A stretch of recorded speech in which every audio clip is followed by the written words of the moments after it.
बस बंद कर दो बेटा। सुकून मिला? यस आंटी, बहुत ज्यादा।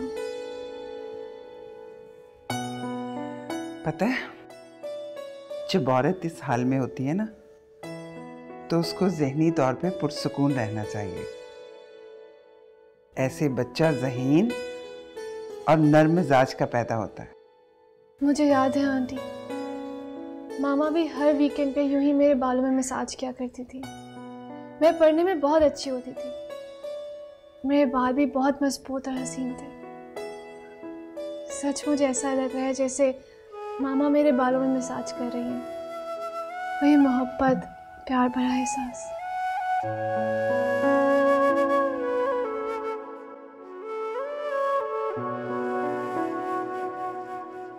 एक बात पूछूं बेटा? जी आंटी, जरूर। महविश ने कभी माँ बनकर तुम्हें सीने से लगाया?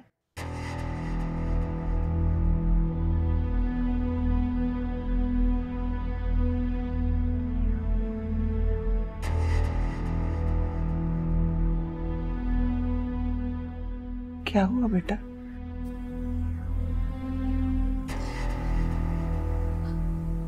आप क्यों मेरे जख्मों को हरा कर देती हो? मुझे लगता है मेरी तरबियत में कोई कमी रह गई है। ये बताओ बेटा, उसने कभी तुम्हारा ख्याल किया है? आप पूछ रही है तो आज सच बता ही देती हूँ। मामा ने हमेशा मुझे रकीब समझ के नफरत की है।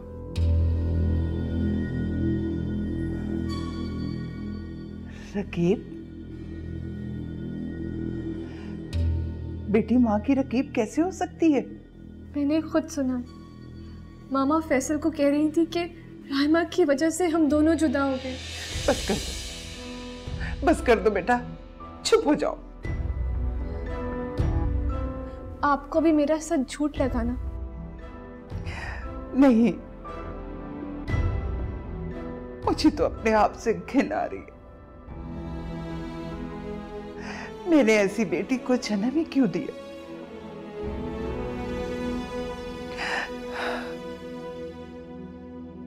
बेटा, आज से तुम मुझे आंटी नहीं बल्कि माँ कह सकती हो। अम्मी।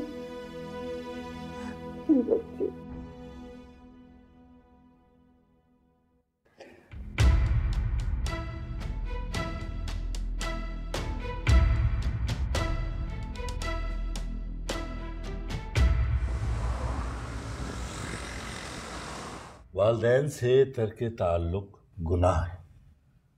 अगर थोड़ी बहुत ऊंच नीच हो जाती है तो दरगुजर करना चाहिए। अबू, मैं अपने माँ बाप से तर्क ताल्लुक का तसव्वुर भी नहीं कर सकता, मगर जो सलूक उन्होंने राइमा के साथ और मेरे साथ किया, उसके बाद भी। हाँ, उसके बाद भी अल्लाह ताला ने गुस्ताखी करने का हक नहीं दिया तुम्हें। अगर फिर भी अजाला करना है तो मैं हूं, तुम्हारी ताई माँ है, उनसे बात करो। अस्सलाम वालेकुम। वालेकुम अस्सलाम। अस्सलाम वालेकुम बाबा। वालेकुम सलाम। कैसे हो फैसल? जी मैं ठीक।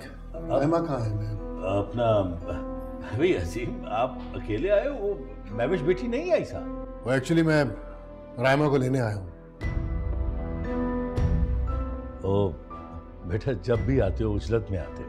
बैठो, चाय तो पियो। बस कुछ इत्तेफाक ही ऐसा है, प्लीज राइमा को बुलाओ जरा। अजीम, राइमा तुम्हारे साथ नहीं जाएगी बेटा। क्यों? राइमा कहाँ है? अजीम, राइमा तुम्हारे साथ नहीं जा सकती।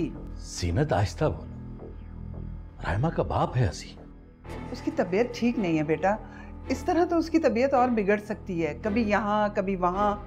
उसको रहने दो यहाँ पर। देखिए, जिंदगी और मौत अल्लाह के हाथ में। मैं राइमा को लेने आया हूँ, उसे लेकर ही जाऊँगा। अजीम बेटा, मैं बहुत अच्छे से संभाल रही हूँ उसको। बड़ी मुश्किल से उसके मुर्दा तन में जिंदगी के आसार पैदा हुए हैं। मैं संभाल रही हूँ ना, उसका ख्याल भी रख रही हूँ। तुम ये समझो जैसे तुम्हारी अपनी माँ संभाल रही हो। अगर तुम चाहो तो जाके उससे पूछ लो, अंदर कमरे में है वो।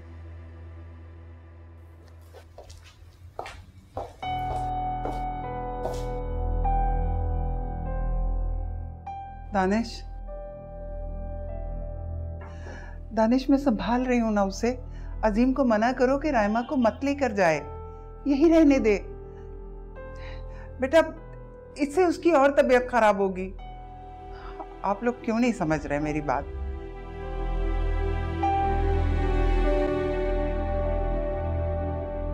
रायमा तुम तो कह रही थी कि तुम पर जुल्म हुआ है, और तुम्हारी नर्स।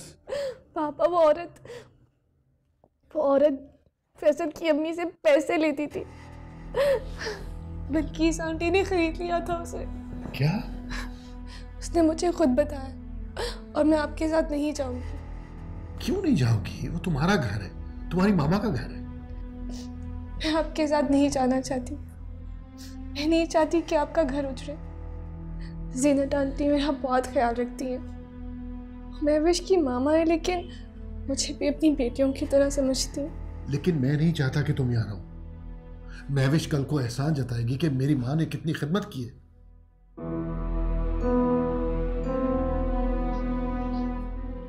बेटा मैं कभी तुम्हें ताना नहीं दूंगी, और ना ही मैं महविश को इस बात की इजाजत दूंगी। मुझे अफसोस है कि महविश ने रायमा के लिए हक तलफी की है। उसे माँ का प्यार नहीं दे सकी, मगर तुम मेरे भरोसे छोड़ सकते हो बेटा। लेकिन आप नहीं समझती कि मैं सब समझती हूँ बेटा। मैं महविश को कभी माफ नहीं करूंगी, लेकिन इस वक्त रायमा की सेहत का सवाल है। पूछो तो जरा, मैं तो इसको कदम भी नीचे नहीं उतारने देती। हाँ पापा, अम्मी मेरा बहुत ख्याल रखती हैं। बेटा कुछ दिन इसे यहाँ रहने दो, जरा सी तबीयत संभल गई तो फिर ले जाना इसे। ये कुछ पैसे हैं, रख लीजिए, रायमा के खाने पीने के लिए। तुम क्यों मुझे शर्मिंदा कर रहे हो? मुझे इसकी जरूरत नहीं है बेटा। मैं अगर रायमा के लिए कुछ करूंगी तो इसका तुम पे एहसान नहीं होगा। मगर बस बेटा, हम तुम्हारे अपने हैं। मैंने खाना लगाया, आके खाना खा लो। ओके।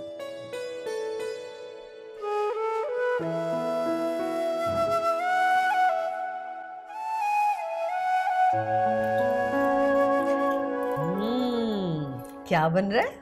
अम्मी वो अजान को कटलेट्स बहुत पसंद है ना, इसलिए वही बना रही। अच्छा, कटलेट्स तो अजीम को भी बहुत पसंद है, ज़रा ज़्यादा बनाना। अम्मी महविश बेटा बस कर दो, अब रहम करो अजीम पर। अरे उसकी ज़हनी हालत को समझने की कोशिश करो और उसका साथ दो। अम्मी और कितना साथ दूं अजीम का? सिर्फ रुसवाही तो मिल रही है मुझे। जब उनको मेरी किसी बात पर यकीन ही नहीं तो कब तक यकीन दिलाती रहूंगी उन्हें? देखो बेटा, कुछ बीवियों की ज़िंदगी में ऐसे इम्तिहान आते हैं, लेकिन आखिर में जीत उन्हीं की होती है। नहीं अम्मी, इंसान का किरदार अगर नज़रों से गिर जाए ना तो फिर नहीं बनता, और अजीम ने तो मेरे किरदार पर कीचड़ उछाला है। बदगुमानी है ये और कुछ नहीं है, वरना अजीम ऐसा इंसान नहीं है। पर अजीम को थोड़ा तो सोचना चाहिए था ना, वो ऐसे कैसे अपनी बेटी की बातों में आ गए? अच्छा ठीक है, तुम एक बार कोशिश तो करो, वरना मैं बता रही हूँ कि ये फासले ना दूरियां बन जाएंगे। बस तुम एक बार कोशिश कर लो और रायमा को भी अपना लो। अम्मी रायमा से मेरी कोई दुश्मनी नहीं, बस मैं उसकी नेचर नहीं समझ पाती। मैं नहीं जानती आखिर वो चाहती क्या है। बेटा वो एक नफ्सियाती मरीजा बन चुकी है, इसलिए तो अजीम को अपनी जागीर समझने लगी है। लेकिन तुम एक ज़हीन और बाशऊर लड़की हो, तुम अगर उसकी बीमारी को समझ लोगी तो बड़ी आसानी से उसे हैंडल कर लोगी। अम्मी लेकिन रायमा को घर से आपने निकाला है, मैंने नहीं। मैं जानती हूँ कि मैंने गलत किया है, लेकिन मुझे ऐसा लगा था कि जैसे तुम दोनों के आपस के टकराव से ना तुम्हारा घर ख़राब हो जाएगा। हालांकि मैं तो चाहती थी कि वो बच्ची मेरे पास रहे, मैं उसकी खिदमत करूं ताकि वो एक सेहतमंद बच्चे की माँ बन सके। देखा बेटा, कितनी सिल्की और नर्म मुलायम बाल हो रहे हैं तुम्हारे। और मुझे बहुत अच्छा लग रहा है, ऐसे जैसे सर का कोई बोझ हल्का हो गया हो। अम्मी, आपने पापा के साथ हमें इसलिए जाने नहीं दिया क्योंकि फैसल मामा से दूर है। जाहिर है बेटा, और क्या करती मैं। मगर तुम्हारा बड़ा एहसान है जो अजीम के सामने तुमने कोई बात नहीं बताई।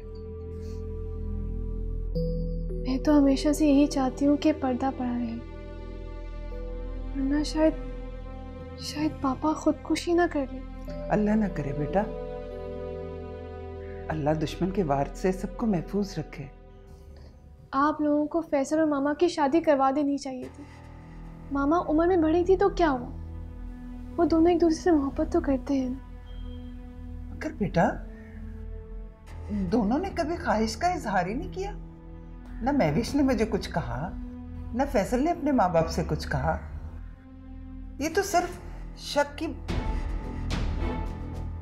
यानी आपको भी शक था? शक के पीछे कोई ना कोई तो बुनियाद होती है ना। हाँ, बुनियाद तो होती है बेटा। एक एहसान मुझ पे और कर देना, कभी दानिश के सामने भूले से भी इस बात का जिक्र ना करना,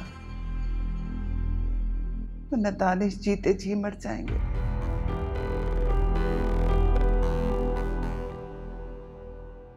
वो खाना यहीं ले आऊं, क्योंकि अम्मी खाना नहीं खा रही और अजान खाना खा चुका है।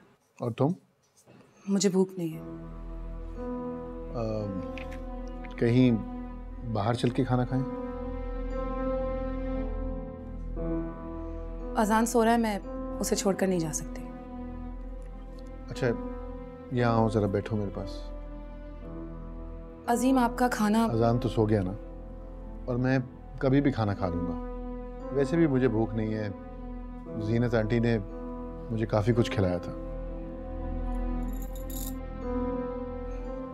राइमा कैसी थी? पहले से बहुत बेहतर है। जीनत आंटी ने बहुत ख्याल रखा है उसका। मगर आप तो राइमा को लेने गए थे ना? मैंने बहुत इशरार किया लेकिन उन्होंने आने नहीं दिया, और मैं फिर उनसे बहस नहीं कर सका। मगर आपको राइमा को ले आना चाहिए था। क्या? अगर आप इजाज़त दें तो क्या मैं राइमा को किसी दिन जाके खुद ले आऊं? तुम? जी, मैं जाकर ले आऊंगी। मगर अम्मी। मैं अम्मी से इजाज़त ले चुकी हूँ। आपके लिए खाना ले आऊं? ले आओ, दोनों साथ खाते।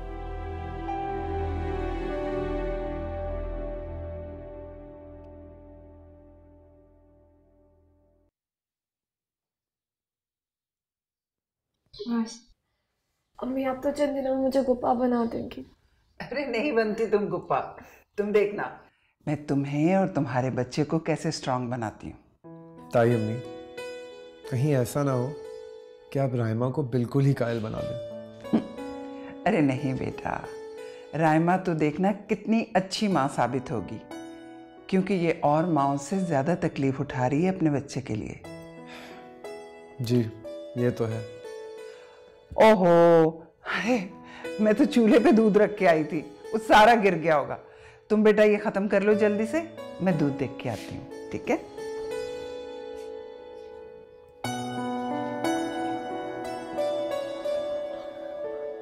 ताई अम्मी को देखकर बस तरस खाने की कोई ज़रूरत नहीं है। फैसल तुम क्यों नहीं ये सोचते हो? बेशक जीनत आंटी ने बहुत प्यार से हमें यहाँ रखा है, लेकिन हम कब तक इस तरह ही फकीरों की तरह पड़े रहेंगे? मैंने तो जीनत आंटी को कह भी दिया कि अब जो कुछ भी करोगे वो तुम करोगे, वरना आज हम हैं और कल हमारी औलाद भी दर दर के धक्के खाती फिरेगी।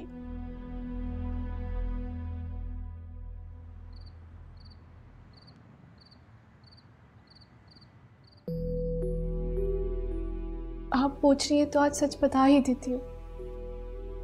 मामा ने हमेशा मुझे रकीब समझ के नफरत की है।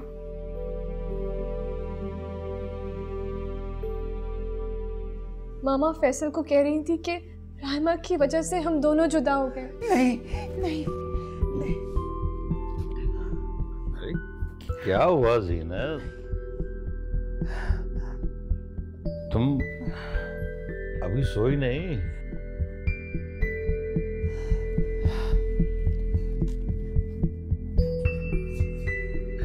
क्या हुआ? तुम कुछ परेशान, खौफजदा सी लग रही।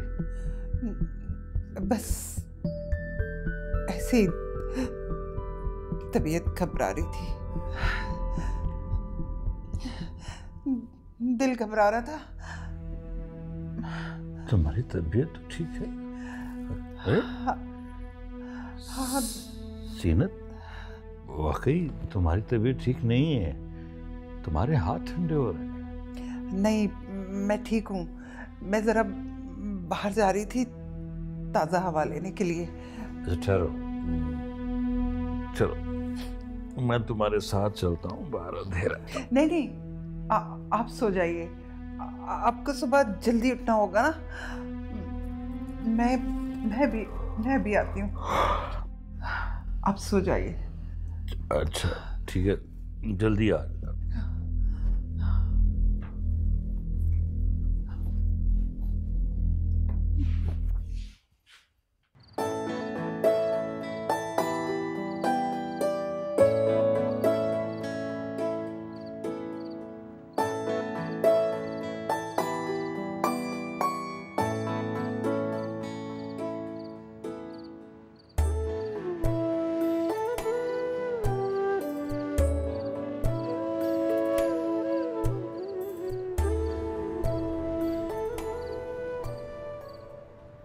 हेलो महविश, कैसी हो तुम?